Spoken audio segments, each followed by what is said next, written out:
Hello and welcome to Delhi Politics and Trust TV.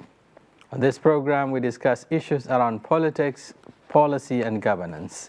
I am Shafiu Suleiman. With merely 4 days left for the ongoing INEC continuous voter registration exercise, millions of Nigerians might be disenfranchised as they are still unable to register for their permanent voters card. So far, the latest figure from the Independent National Electoral Commission, INEC, indicates that a total of 28,453,255 entries were recorded on its online portal, with total completed registration standing at 11,119 for both online and physical registration. The breakdown, however, recorded low registration figures across states in the north as opposed to higher figures in other regions. With the deadline for the registration being Saturday, the 30th of July, stakeholders are worried as INEC, which has initially projected a database of 95 million registered voters, might not be able to achieve it.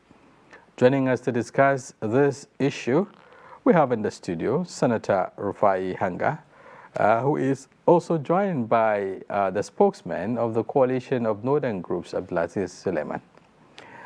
Now, let's take a quick break. When we return, we'll commence the discussion. Stay with us.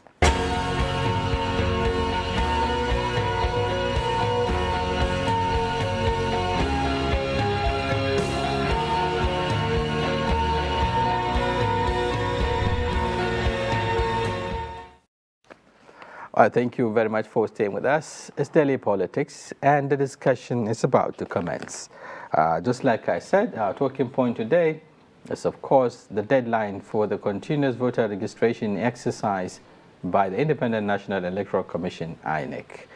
We have in the studio right now Senator Rufai Hanga, a former lawmaker and a chieftain of the New Nigeria People's Party, the NNPP. We also thank you for joining us. Thank you very much, and hello viewers. Right. We also appreciate Abdulaziz Suleiman for his appearance on the platform. I think for consecutive the second time now, talking about this very disturbing scenario. Thank you for joining us. Also. Thank you very much. Right. Okay. Let's start by looking at the current standing.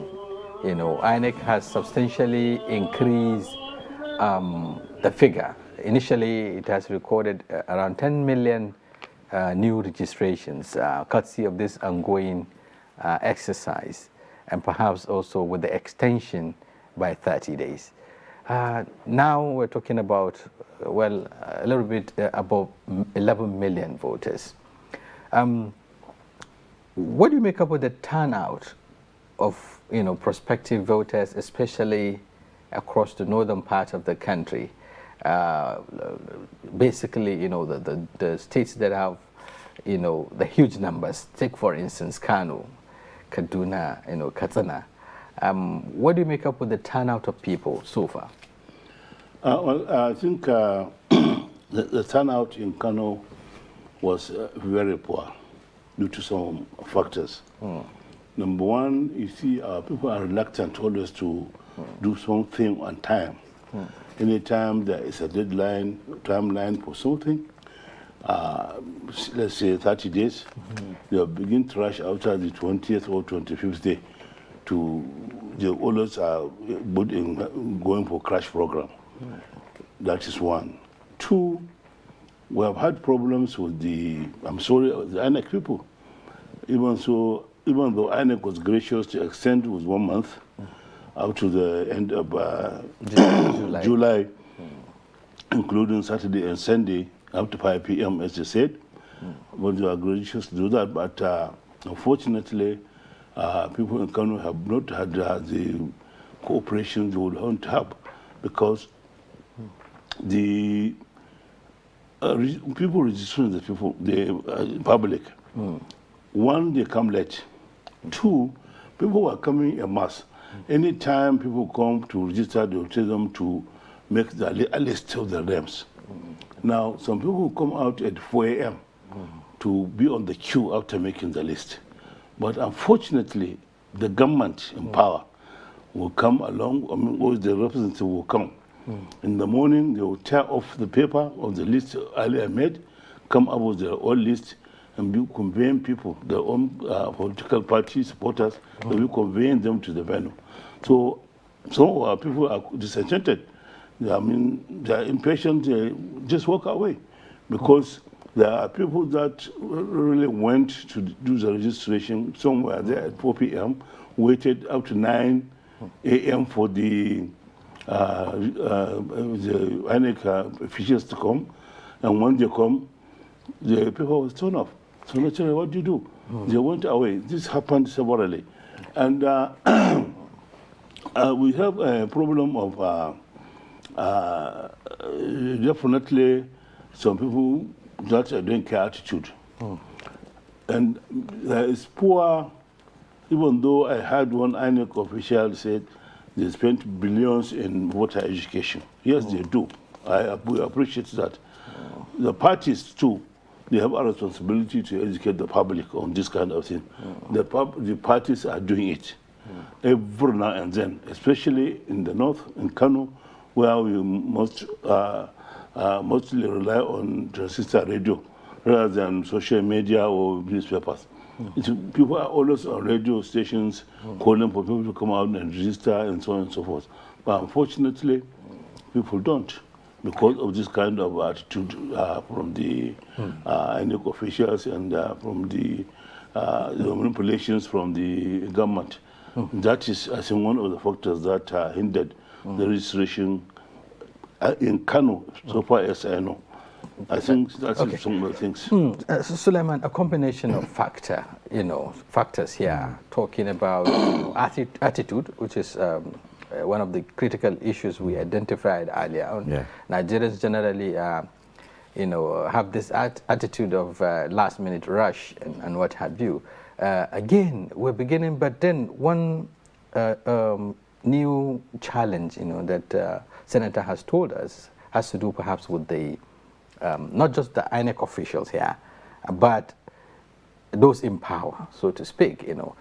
This attitude of until you know somebody who knows somebody and all of that, favoritism, so to speak.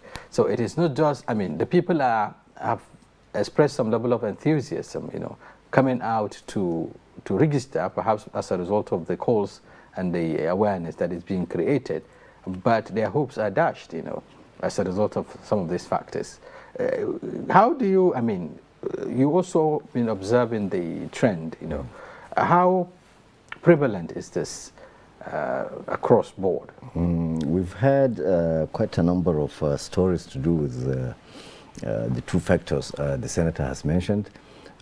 In some places, we've had reports that the electronic machines don't function. That's in northern rural areas, which also informed why we called.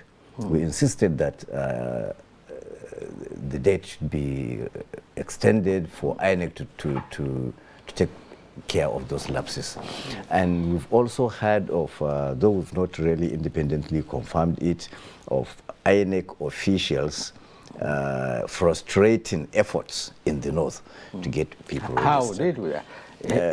Like I said, we've not confirmed it. There were reports. Yeah, perhaps the reports would indicate why and how that happens. Yeah, that quite a lot of perhaps the people who carry out the exercise might not be from the north, or their supervisors may not be from the north, so they deliberately frustrate some communities in northern Nigeria. That's the report we've had, but we've not had the time to verify because the sense of necessity now, the sense of urgency now has shifted to just talking to people, getting people to come out. But as a northern interest group, perhaps very, very interested in seeing that the people of here are not shortchanged. Some would expect perhaps you have representatives across the state to monitor the exercise. and of course also engage the officials, to ensure that the exercise is up and running. Is it a lapses on your own part? You see, that is just one of the many factors. The primary factor, like I told you the other time, is that the people themselves, the larger population of northern community, is frustrated with the failure of government. People are angry. So if people, people who come out reluctantly may not even have to bother whether they are allowed to register or not. And you can see some communities have even been dispersed. A large section of Nigeria, northern Nigerian community has been dispersed. And people are also living in fear and uncertainty. So really, I don't think it's about an individual. It's about the system failure. The system has failed to meet the incredible expectations it ignited in the people before the 2015 elections. Well, okay, Senator, looking at, because, this registration is going on across, the 30 states of the Federation. And we are seeing the level of, turnout of people in other parts of the country, even here in Abuja. We witness, where, at some of the registration centers, you find, people, turning out en masse and even overwhelming the INEC officials. And then also showing some level of resilience, staying the whole day. Some people would even stay in the queue up till, through the night to ensure that they get their PVCs. But else, here we're talking about people level of awareness. Yes, some lethargic kind of attitude, towards this exercise. Is it that we haven't, created the level, enough awareness to the people to understand that this is a fundamental right that shouldn't be neglected, and also looking at the current scenario in the country, the yearnings for credible leadership and what have you. People should take this very important so that they can exercise their franchise. Well, maybe, but I think what I said and what he said, the reasons are the combination of both what he has said and what I have said, because what I said is from practical experience. I have two sets of twins that have come of age. When last month, I think they came of age. They were supposed to have registered. They did not register. They were this ASU forced holiday. So unfortunately. Unfortunately. So they were here in Abuja with some relatives. So I had to force them to go back to Kano and register. And that's why I'm telling you this from practical experience. And I insisted that they must register. I was here. They kept on informing me that, Baba, we went, but we can't register because we have been there in the morning, out about 2 p.m. I said, it's not enough. See people spending the whole night on the queue here. Yeah. Now go back and do it. They have to do it. They went the following day. They said, okay, they gave them sheets of paper. Please let everybody put his name. And when they did, people were in queue registering. While they were there, some people from the government side came and they turned off the paper. They were conveying people with vehicles and they were putting them on the queue. And so they produced another paper, another list to the INEC people, and the INEC people started using the new paper they brought. Now, one of my house help told me that people go as early as 4 a.m. I said, okay, what you do is that when we wake up, I was in Kano there. When we wake up for our early morning prayers, go and register and come back for our prayers. At 4 a.m. they were conveyed to the venue, which was very close to our house. Went and registered their names, the 4 of them, and were brought back. We prayed, and in the morning around 9 o'clock, we were taken back. The other people did not even arrive. They arrived around 10 o'clock. They were still on queue there, waiting, with a sheet of paper already produced by the people that were there. And the same thing happened. When the INEC people came, they came together with the government people. They turned away the tone of the paper, produced another paper and brought some people with them and continued to convey people there and continued to register them. See, this is a practical experience. I have seen it. I have, that's so. Has this complaint been channeled to the appropriate, for instance, INEC of course, office? You know, of course. should be aware of this I did. happenings. Naturally, certainly I did. I complained to INEC. I sent somebody to go and complain to INEC. They said they will do something about it. The officer was furious. He was not happy. The one reported too. So this is what happened, certainly. And another thing is, this what he has just said, the problem of awareness. Yeah, certainly our people do have this identity attitude because they are not happy with the government, they are not happy with the system, and they say, okay, after all, what is the point wasting my time, spending hours to register when my vote will not count? Okay. Yeah, but looking at the trajectory, the current trajectory, and perhaps the reason why people are beginning to embrace, you know, the democratic process, because of the changes they are beginning to see, and because of also the anxiety and the apprehension, so to speak, you know, around the issues of governance. And some say that should be the more reason why people should come out, you know, to get their PPCs, because that's the only way you can be able to change the narrative as it is. Well, me and you and him maybe may see something coming. We may perceive something coming, but our people do not believe it. They believe it is always business as usual. No matter what they do, they know, because like now, there is this rumor that some people are lobbying for the deployment of some commissioner of police to, especially Kano. There was one commissioner of police who was very tough. He was there. People had to even petition for him to be taken away. The commissioner of police now in Kano is retiring. So some people, the news is buried that the government is lobbying for that commissioner of police to be brought back so that they can have another inconclusive in Kano or whatever. Well, but that's premature at some point. Well, it's premature, but you and me will know it's premature. We will not believe it. I don't believe that can happen. Yes, but majority of our people that are not enlightened, they are not aware. In fact, they are not aware of even the new system being carried out. I mean, this new system of election the INEC has just adopted. It's at least they have done it in Osun, did it in Ekiti, and it looks like succeeding. And they are promising to replicate it all over. You and me know that, but what about other people? The majority, they don't believe it.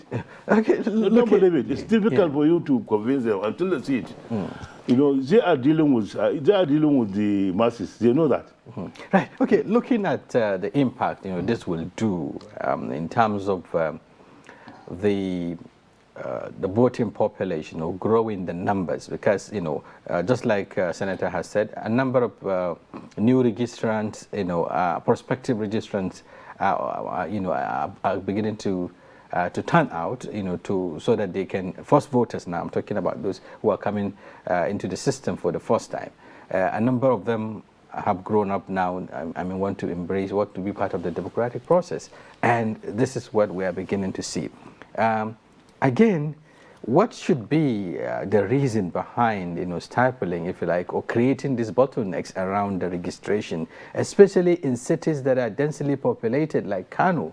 What would have been the motive behind this if actually the INEC officials and the people in government, you know, would undermine the process? That is to do with politics. You know, some people put their personal interests before the collective interests of the community. So I think they are trying to manipulate the system so that they can also manipulate the outcome of the election by frustrating the prospective voters.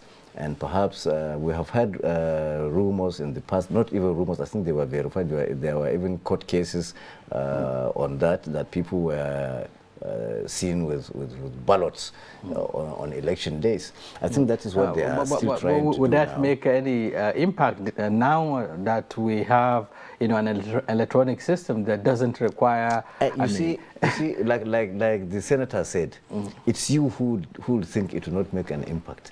But as far as the common man is concerned, he may be prepared for Al-Haji to give him money and give him 200 cards. To go so what we're saying is that perception would affect the credibility of the registration process. And I think having come this far, what needs to be done by particularly the North and perhaps generally, the rate of registered voters is too low, and INEC should know that it's unreasonable to not to extend, because democracy is about elections, and elections are about voters. Yeah, but INEC would tell you that, you know, no matter the number of times you extend the exercise, you still have the same issues. Let People them will still extend. have to come out let them and say that, let them extend, because you see, and it can't continue for. The issue is you cannot have a negligible minority voting leaders for the larger majority. At least you have to have a reasonable percentage. So I don't think it will be reasonable for 11 million people, less than 11 million people to vote a leader for in a country. This is just the new registrations. Yeah, I do. I mean, we're talking about that's what we're saying. I think they're targeting around 100 million or so. 100 million. Yes. So if they cannot meet that target, I think the reasonable thing to do is to extend, because they once extended their timeline for parties for just one of the parties to carry out its convention, which was out of time. But what INEC is also saying is that, you know, it has enormous responsibilities ahead of the election beyond just the registration. It also has to compile, you know, all the registers, and then, I mean, process them, you know, ahead of the election, and all of this has to be done within a time frame. So that's what we're also concerned about. I mean, no matter how the volume of books you compile, it has to be about voters. If you have a shortfall, you meet up. I don't think it's about. So you think an extension is an idea? I don't think INEC has the luxury of that time to extend, because, like you rightly mentioned, there are other things, and you can't ignore other vital things for this. Now, besides, INEC has said registered voters of about 80 million, sorry. So now with this 11.something million, we are close to 91 million. We have 91 million plus, which is close to the target of 100 million. So I think it's reasonable for now. The only thing is for future, because after all, this registration is continuous. It will continue.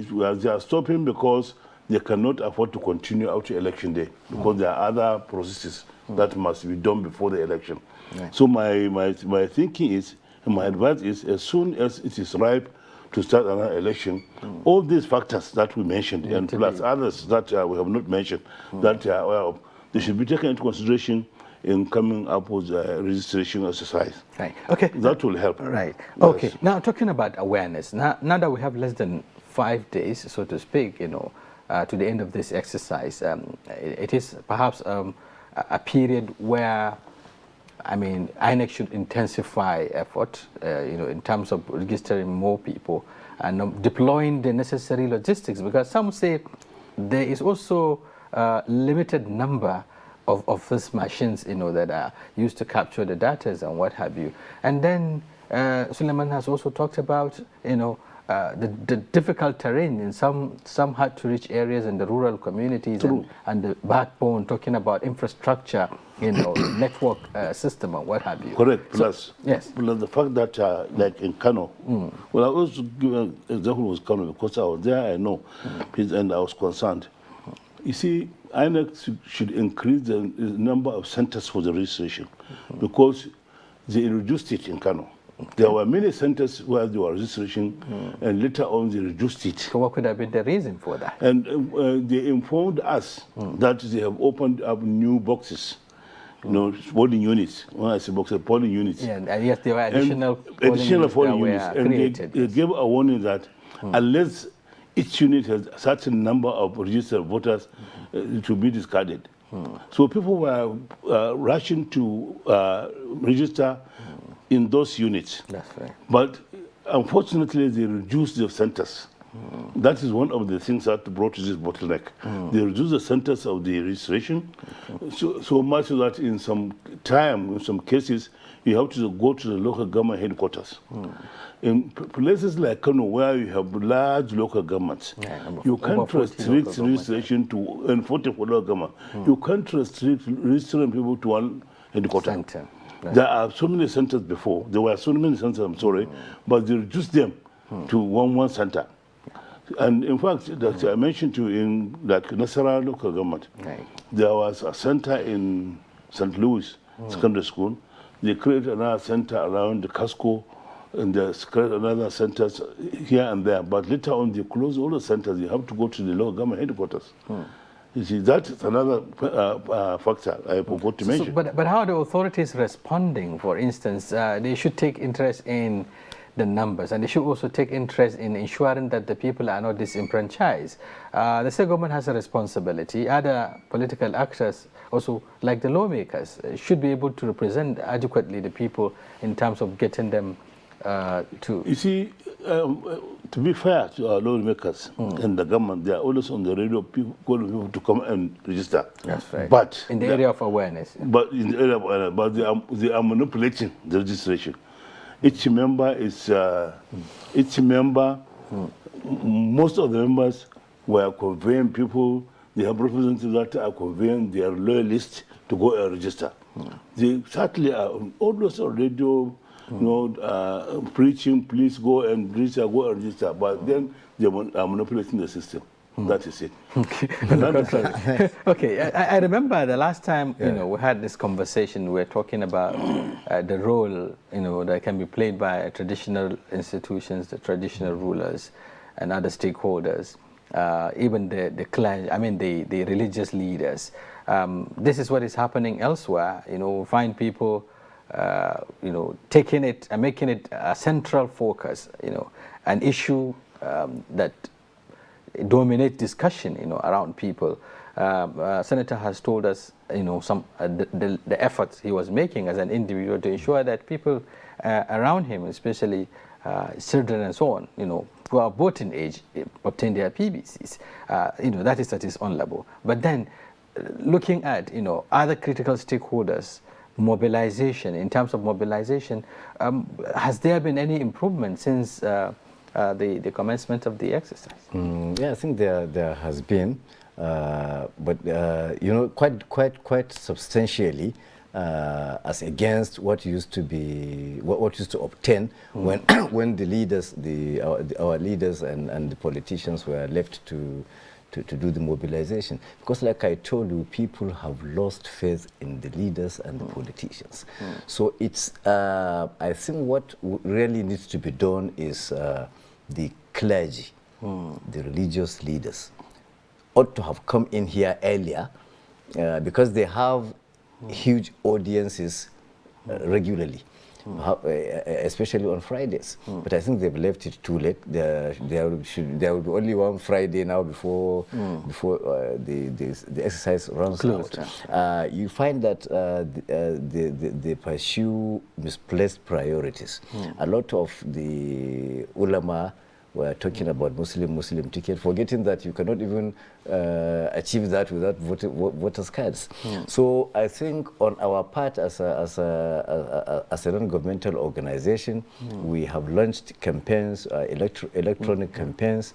We have even gone some sort of carnival arrangement. We started I've in seen Niger. some of those rallies. We held rallies in Niger, and we planned to go around all the states, but due to the shortness of time, it's not going to be possible. So I think we will have to. But you have representatives across. That's what I'm saying. We wanted to be. You see, the mentality of the public, the local population, is that there are faces they identify. Okay. Like if they see so long as if they see Nastura and I, they say, yeah, this is the coalition of northern groups. But if they see anybody, even if it's their neighbor, without us, they will say, maybe this was. So that was why we intended to be everywhere.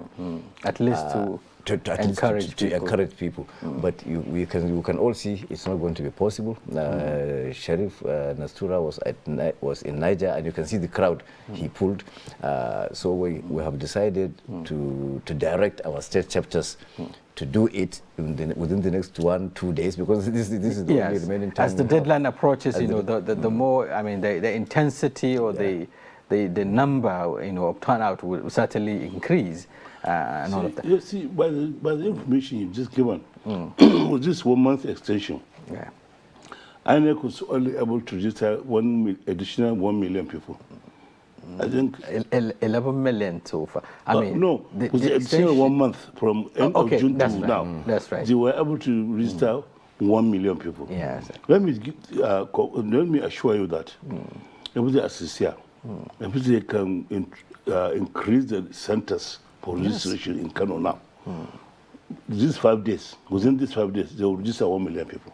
I assure you, because people are interested, they are coming out in mass. Yes. The only problem is they are always frustrated and the challenges. They are impatient. Once somebody comes and spends 5, 6, 7 hours, he goes away.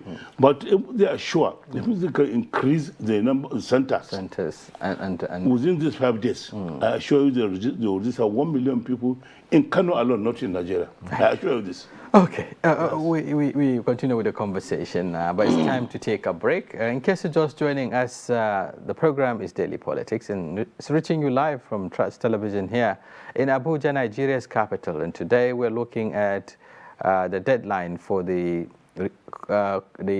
registration, the continuous registration of voters by the Independent National Electoral Commission, INEC, and of course matters arising and the challenges undermining the process, especially in the northern part of the country. And I've been interfacing with Senator Rufai Hanga and Abdulaziz Suleiman of the Coalition of Northern Groups.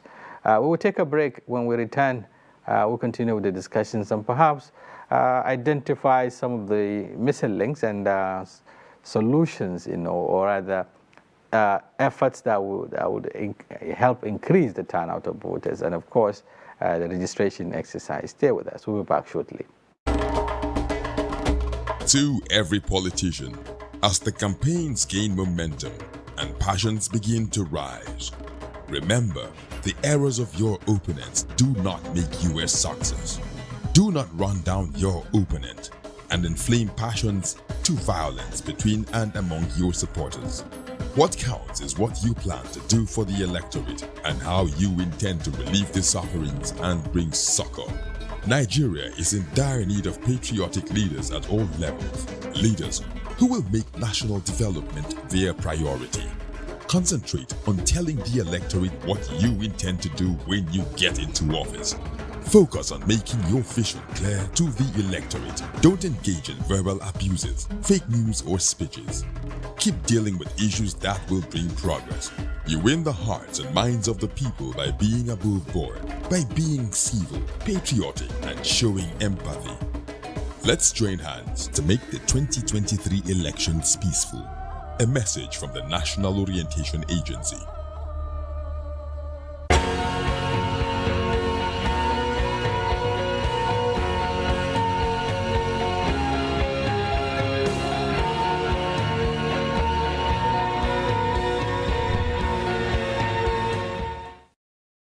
Thank you for staying with us on Daily Politics. And today we're looking at the deadline for the continuous voter registration exercise by the Independent National Electoral Commission. Just before the break, Abdulaziz, Senator was actually talking about, the need, to increase, deployment of, this registration, these systems for the capturing of the prospective voters, and of course the centers. They need to also spread the centers across, especially the highly populated states where people are turning out en masse. How, as stakeholders, how are you also engaging the electoral body to make case for some of this, and how much have you been keeping tab with the current numbers, the centers, and what need to be done in terms of expanding them. You see, like I pointed out the other time, when you have a liability, when you have leaders who would not be advised and leaders who cannot be criticized, we have taken up these issues to INEC and to even to the state governors. I think Zamfara has started doing something like that. He has assisted the INEC to split the centers, but other states will not, and we have also contacted them. You see, our main problem is, like I said, is deliberate. They deliberately want to confine the environment so that only them and their likes would skew the cats, because you don't expect someone disadvantage. Because if, for instance, they need the numbers, I'm sure a political party like the NNPP, whose strong base in the north is in the north, for instance, and then its presidential candidate as well. These are, I mean, interesting stakeholders that should see that, you know, these numbers keep growing so that they can take advantage of it. Well, I think we're talking about people in government who control the apparatus of power. They are those who are manipulating this. And to them, it doesn't matter whether you have the numbers or you don't. They are thinking of manipulation. I think we've all seen what happened recently in the National Assembly. They made a law that ended up consuming them. So you see, it's quite often, because you really don't expect, like Alhaji said, someone out of patriotism, out of patience, to ride perhaps a bike or motorcycle or even trek 5-10 kilometers to get registered, only to be frustrated by a leader with impunity. I think that man would not come back tomorrow. Like I was surprised when I asked my family where the centers they register in Zaria. I was in Zaria. They said, no, it's just one center, INEC at Kasonda Magaji. So a person will have to leave Gelesu to come to Kasonda. I think they can only do that if the Malams are going to tell them that they will go to heaven. I'm telling you, it's only the Malams that can, because people are frustrated, and you see we are seeing the same faces on the ballot again, so that people will say, what difference are we expecting? People are not really impressed by but I think we shouldn't dwell on this. We have to change, you know, the psyche, the thinking, and the perception of the people, because if you allow them, for instance, to continue to be clouded by this present realities, then they are also not looking at the future. Now, the reason why we're getting the upsurge, you know, in terms of the numbers in other parts of the country, and of course the massive involvement of youths, for instance, is because they are also being told that, yes, the future belongs to you, and it is about time you come out and embrace the system and change that narrative that you don't care about the electoral process. So why are we not also engaging in some of this, you know, campaigns or awareness in changing the thinking and the psyche of the people? You see, this is what the politicians, we, the politicians, have been telling the youth, that the future is yours. But they have not seen the future coming for a long time. Anytime they come out to do something, they are manipulated, they are pushed out. And then they keep on thinking, when will the future come? So if you tell them tomorrow that the future will come, they'll say, when will the future come? That is one. Two, your observation that it is for the advantage of, like, NNPP in Kano. I'm not making a case for NNPP anyway, no, but I'm talking about the... Well, see, I give an example. You're not making a case. You give an example. Yes. You give an example. Now, you see, in Kano, the government is not NNPP. Like I earlier said, maybe you've forgotten, that the government in power are the people conveying people in vehicles. Like he rightly said, his family had to trek a long distance to go and do it, or had to go a long distance to go and do it, which is impossible. And when they go there, they will spend 5-10 hours there without getting registered. Now, Nobody will want to do that for now because they know even if you are there for 8-10 hours, the government will come with people in their vehicles. Their loyalists will come in vehicles. You track, and somebody is brought in vehicle, registered in less than 20-30 minutes and taken away. You are still waiting. People will certainly be enchanted. Yeah, I understand. If I understand your position, that it could be a strategy to suppress, the voting strength of the opponents. Is that what you're saying? Exactly. But what yardstick do they have to determine whether those who are coming out to register are everybody actually knows going his to... loyalist. It's a political party. It's politics. We know our loyalists. I know my supporters. Anytime I have meetings with them, I visit them, we have rallies, we send them errands to do things, on errands to do things. We know them. They know their loyalists. We know our loyalists. For example, that is one. Two, see, unless, like Allah said, the only way you can have this thing realized is to spread the units, like he rightly said. Spread the units, give more machines, create more units, because they have had some units before, but they reduce it, I don't know for what, which means they have had the machines, but they reduce it. Like, for example, in our area, in our local government, we have had around 5 to 6 units where they were registering, they reduced it to 1.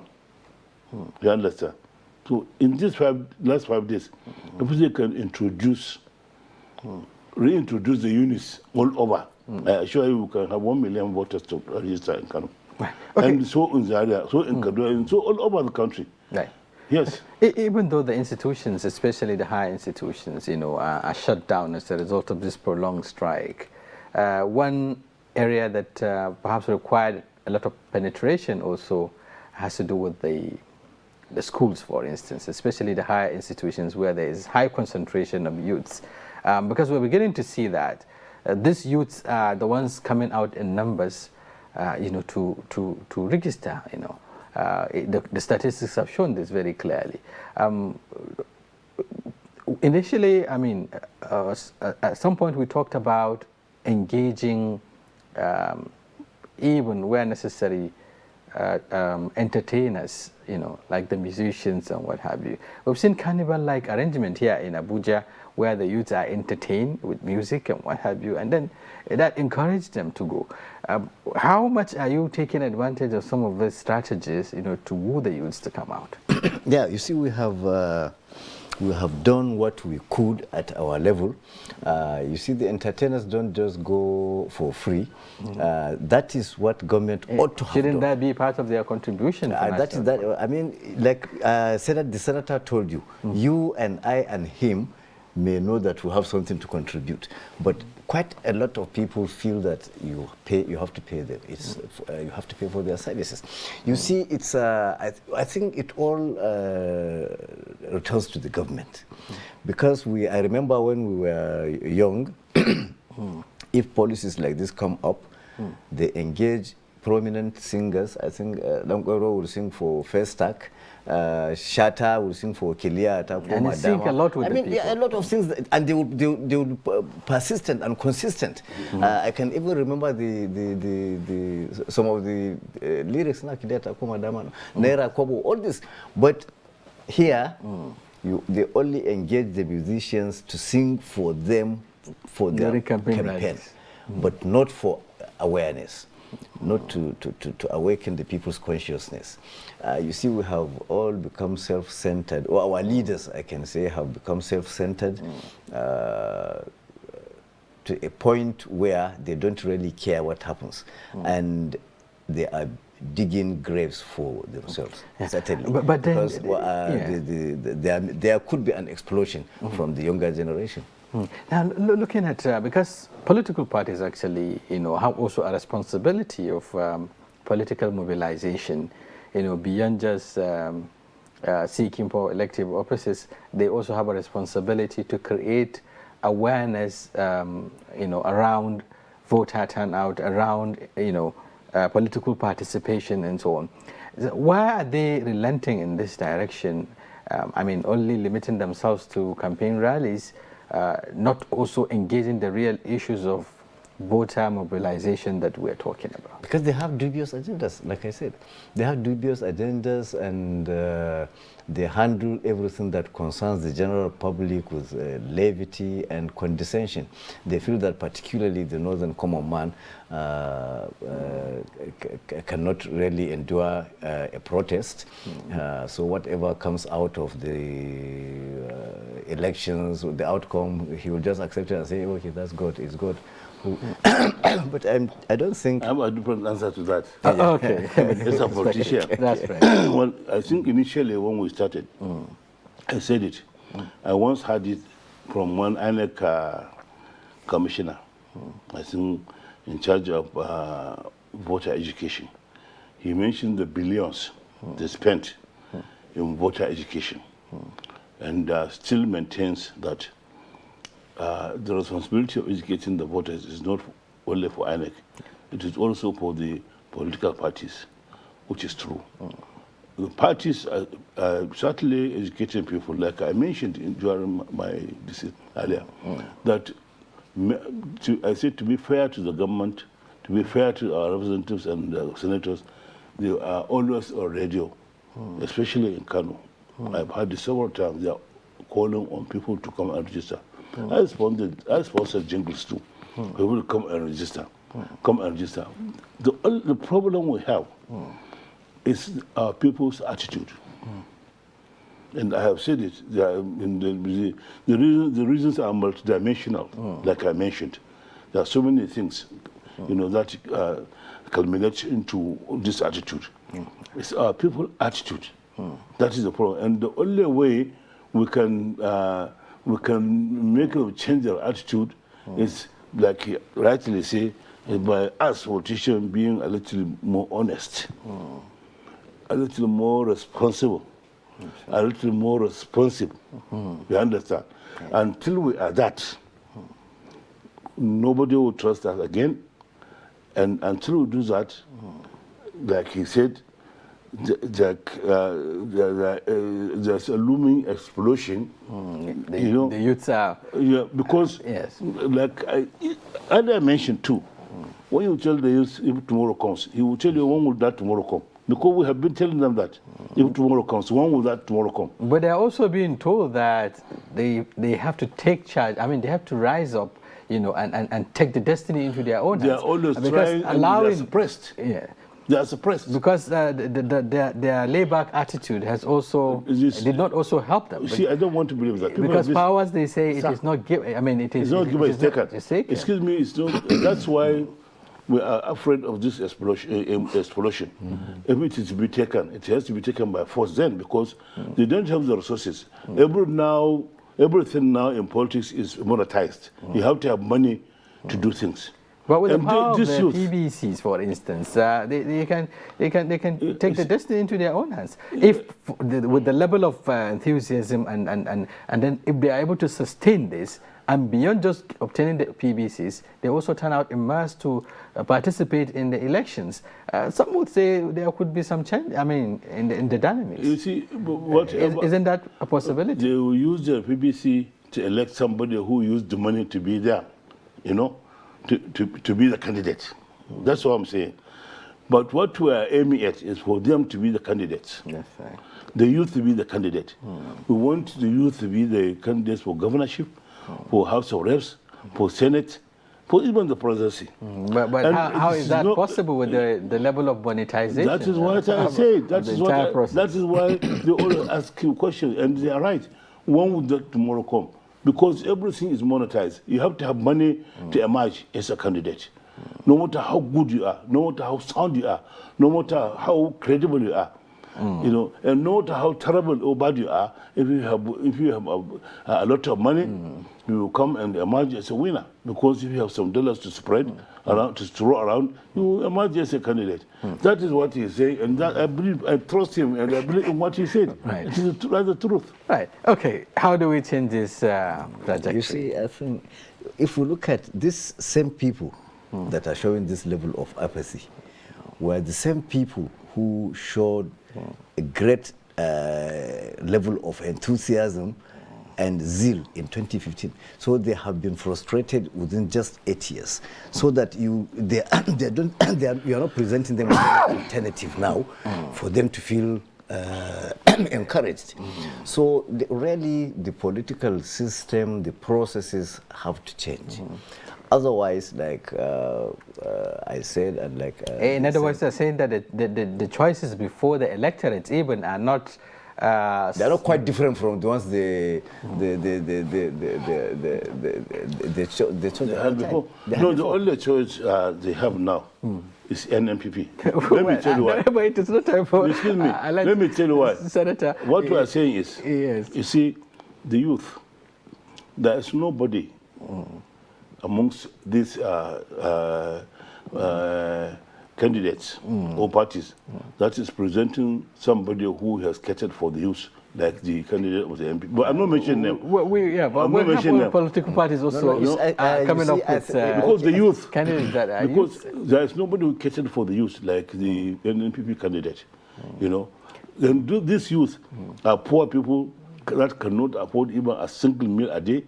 He sponsored them abroad to do their first degree, second degree, and third degree. But how many of such youths have been sponsored more than by the political party, for instance? Not a single one. You see, I do agree that there is a need, an urgent need for a major paradigm shift. Right. From these things that we see, we look at the two major political parties. If the other parties can come together, I think they will provide an alternative for the youth. Like the NNPP cannot go it alone. There are others like the ADC. We hope they are able to galvanize that. Yes, we've seen an effort along that line, even though it's not coming to fruition. But you know, be that as it may, we understand. You know, it's a continuous conversation. The talks are on and all of that. Thank you very much, gentlemen. This is where we have to come to the end of the program. We really appreciate your thoughts and perspectives on the topic.